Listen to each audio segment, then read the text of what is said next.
तो अपने माथे की पसीने की रोटी खाया करेगा। तो अपने माथे की पसीने की रोटी खाया करेगा। औरत को कहा मैं तेरे गर्भवती होने के दुख को बहुत बढ़ाऊंगा, तो बहुत पीड़ित होकर बालक उत्पन्न किया करेगी। और आदमी को कहा तू पसीने माथे पसीने की तू एफर्ट करेगा, तू जितना बोएगा उतना फल नहीं आएगा। आज हर घर घर की कहानी है, जाके देख लो। बहुत काम करते हैं, फल नहीं आता। काम बहुत करते हैं, रिजल्ट नहीं आता, कर्जे में है। और जिस दिन आप पवित्रताई में जीना शुरू कर देते हैं,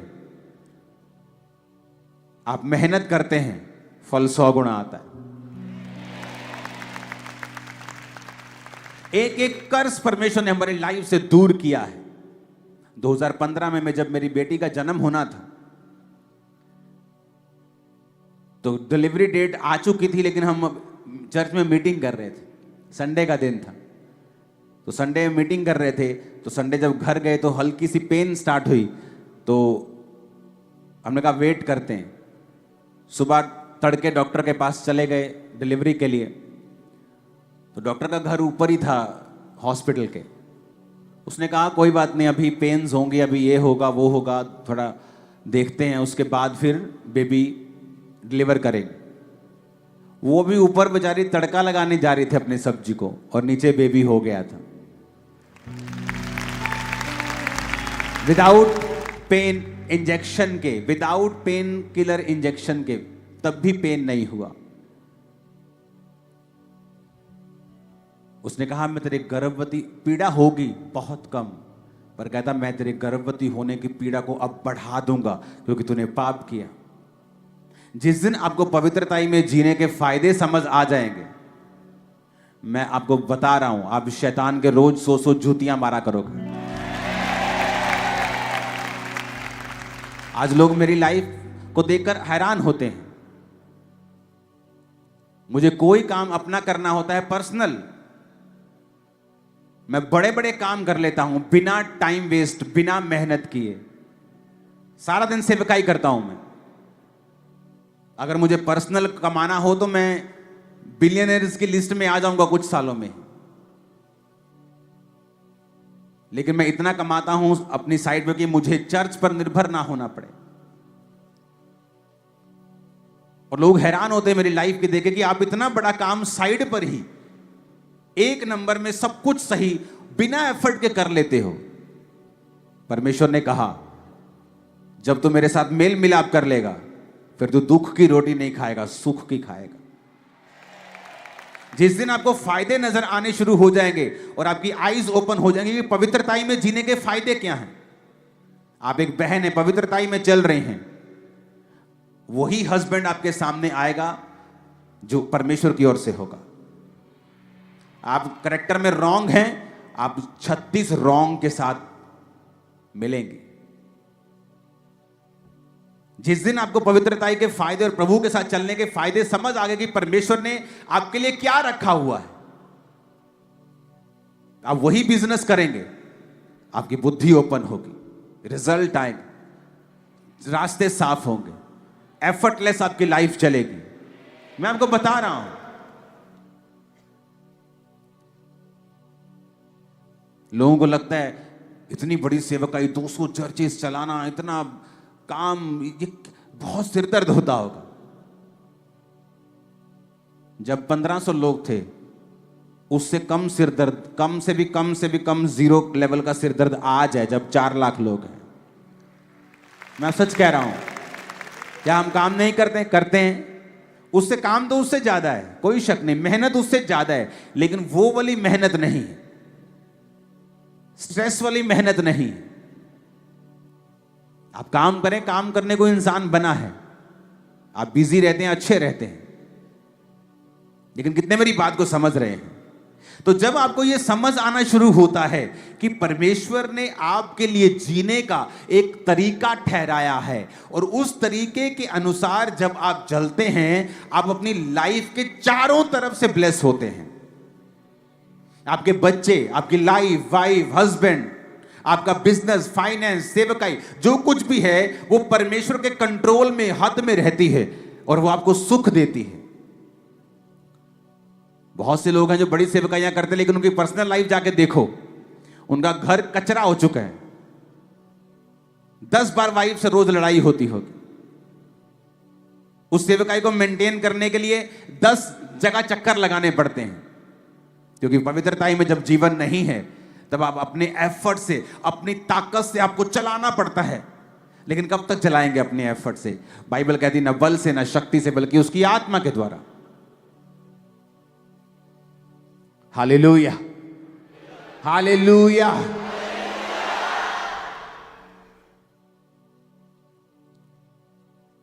बहुत से लोगों ने ये टेस्टिमनी सेम दी है। ऐसे देशों में जो गरीब देश हैं, एक पास्टर ने फैसला किया पवित्रताई में चलूंगा, प्रार्थना नहीं छोड़ूंगा और टाइथ नहीं छोड़ूंगा, और उस देश के सबसे बड़े बड़े पेंटिकोस्टल स्ट्रक्चर बनाए हैं, दुनिया का सबसे बड़ा स्टेडियम बना रहा है। रीजन पवित्रताई में चलना। जब समझ आ जाती है कि पावर ऑफ होलीनेस क्या है, पवित्रताई की सामर्थ्य क्या है, क्योंकि ये एक गुण नहीं है कि सिर्फ हम पवित्रताई में चलते हैं, हाँ हम अच्छे हैं। नहीं भाई साहब, मेरी बहनों, ये वेपन है, हथियार है तुम्हारे हाथ में।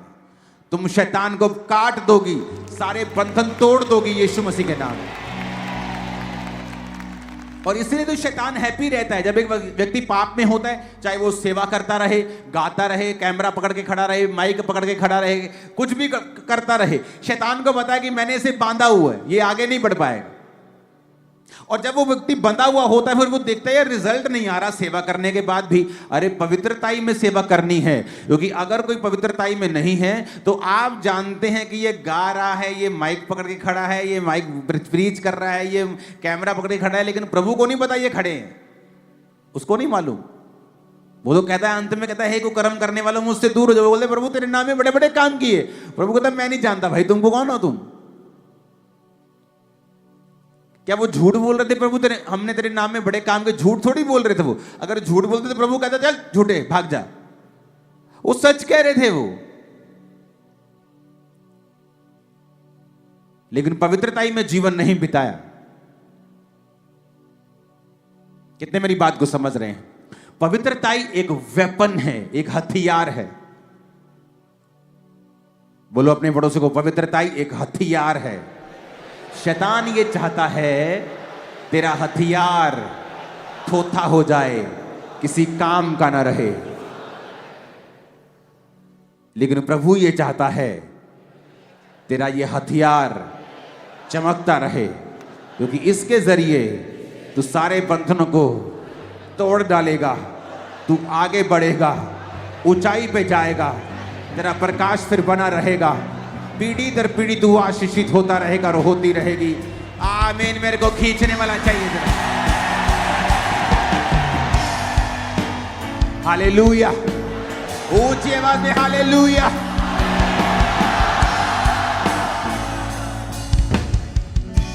आमीन। आप मेरी बात को समझ रहे कि नहीं? यही परमेश्वर की मर्जी है आपकी लाइफ में। लाइफ फिर सेम नहीं रहेगी। आप चुगली करते हैं, पवित्रताई खराब होती। आप किसी के साथ वैर विरोध रखते हैं, आपकी पवित्रताई खराब होती। आपको जो परमेश्वर कहता है उसे बोल दीजिए, पर दिल में वैर रखना, किसी का बुरा चाहना, उसके लिए प्लान करना कभी मत कीजिए।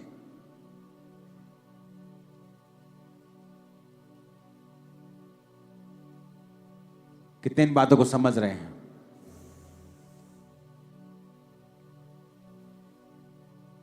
मोस्टली इंटरनेट, आप देखो शैतान किस तरह से काम करता है। आप इंटरनेट खोल के चलो बैठ जाओ, फेसबुक इंस्टा खोल लो, आपको 90% जोक्स हस्बैंड और वाइफ के जो आएंगे हमेशा डफर किस्म के आएंगे। हस्बैंड और वाइफ की सहभागिता को कमजोर करने वाले होंगे। या वाइफ को उसमें मूर्ख दिखाया जाएगा या हस्बैंड को मूर्ख दिखाया जाएगा। कितने मेरी बात को समझ रहे हैं? वाइफ की कमियां दिखाई जाएंगी, चाहे वो कॉमेडी कर रहे हैं, लेकिन आपकी स्पिरिट में एक मैसेज जाता है। जब स्पिरिट में एक मैसेज चला जाता है तो फिर आप बाहर ढूंढना शुरू करते हैं और वहां पर आप मिस कर जाते हैं मार्क, एक स्टैंडर्ड जो परमेश्वर ने आपकी लाइफ के लिए ठहराया है। कितने मेरी बातों को समझ रहे हैं? इसलिए वचन कहता है कि हस्बैंड और वाइफ का मसला वो आपस में सॉर्ट आउट करें, ऐसा ना हो उनकी प्रार्थनाएं रुक जाएं, क्योंकि वो अब 2 तन नहीं, 2 जन नहीं, वो 1 जन है। इसलिए बाइबल कहती है मनुष्य अपने माता पिता से अलग रहेगा और पत्नी के साथ मिला रहेगा। फैमिलीज को भी चाहिए कि वो पति पत्नी का स्थान सबसे ऊपर है, उसके बाद माता और पिता का स्थान आता है। मैं सच कह रहा हूं। माता और पिता की इज्जत ना करना यानी अपनी लंबी उम्र को लात मारनी,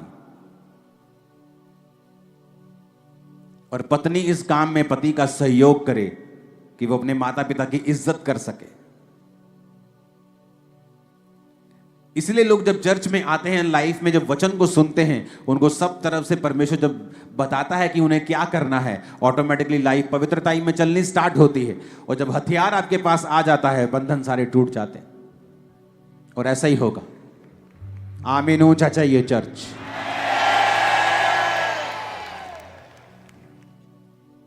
आप तैयार हो ऐसा जीवन जीने के लिए? तो आज से कभी कंपैरिजन नहीं करें कि मैंने ये वाला जीवन फलाने ने बिताया तो अभी उसकी लाइफ में क्या चल रहा है, अभी तो वो आशीषित है। नहीं नहीं, आप इस तरह से अपने आप को कंपैरिजन में नहीं लेके आए। आप मेरी बात समझ गए कि नहीं? हो सकता है कि वो पाप में हो और आशीषित हो रहा हो, लेकिन जब उस पर डंडा चलेगा तो क्या आप फिर उस डंडे को भी खाना चाहेंगे? नहीं। अपने हाथों को उठाओ,